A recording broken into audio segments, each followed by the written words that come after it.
ప్రధానమంత్రి గారు ఏదైతే అన్నారో అమ్మ పేరు మీద పిల్లలు చెట్లు నాటితే తమ పిల్లలను చూసుకున్నట్టుగా పెంచడానికి అమ్మలు కూడా తలా 2 చెట్లు నాటి పెంచితే తెలంగాణ మొత్తం హరిత వనం అవుతుంది.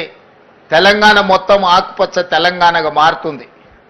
ఈరోజు అమ్మ ఒడిలో, అమ్మ బడిలో, అమ్మ పర్యవేక్షణలో ఏమి ఇచ్చినా వాటికి రక్షణ ఉంటుంది.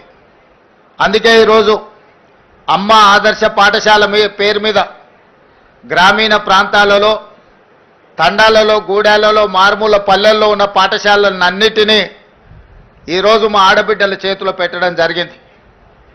పిల్లల అటెండెన్స్ పంతులు తీసుకుంటే పంతులు పాఠశాలకు వస్తుర్రా లేదా వాళ్ళ అటెండెన్స్ తీసుకునే హైటెక్ సిటీ ఎంతుందో అంత 3.5 ఎకరాలలో కొన్ని వందల కోట్ల రూపాయల స్థలాన్ని వాళ్ళకిచ్చి ఇందిరా మహిళా శక్తి పేరు మీద రాష్ట్రం నలుమూలలో వాళ్ళు ఉత్పత్తి చేసిన వస్తువులను ఈరోజు ప్రపంచ దిగ్గజ కంపెనీలతో పోటీపడి నిర్వహించే విధంగా ఈరోజు మరి మా ఆడబిడ్డలకు ఇచ్చినాం. మా పాత్రికేయ మిత్రులు ఎందుకో మరి విప్రో, మైక్రోసాఫ్ట్ గురించి రాస్తున్నారు, కానీ మా ఆడబిడ్డల ఇందిరా మహిళా శక్తి అక్కడ ఉన్న వాళ్ళ వ్యాపార సముదాయం గురించి అస్సలు రాయడం లేదు.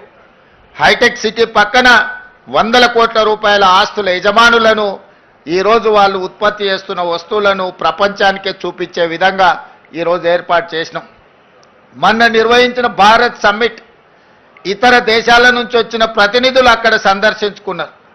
మొన్న జరిగిన మిస్ వరల్డ్ కాంపిటీషన్లో పాల్గొన్న మిస్ వరల్డ్ కాంపిటీటర్స్ అందరూ కూడా అక్కడికి వెళ్ళి అసలు మన మహిళల యొక్క శక్తి, వాళ్ళలో ఉన్న నైపుణ్యాన్ని అక్కడ వాళ్ళు పర్యవేక్షించి అద్భుతంగా ఉంది, తెలంగాణలో మహిళలు ప్రపంచంతోనే పోటీ పడుతున్నారని చెప్పి ఈరోజు మిస్ వరల్డ్ కాంపిటీషన్లో పాల్గొన్న వాళ్ళు కూడా మా ఆడబిడ్డల్ని అభినందించారు.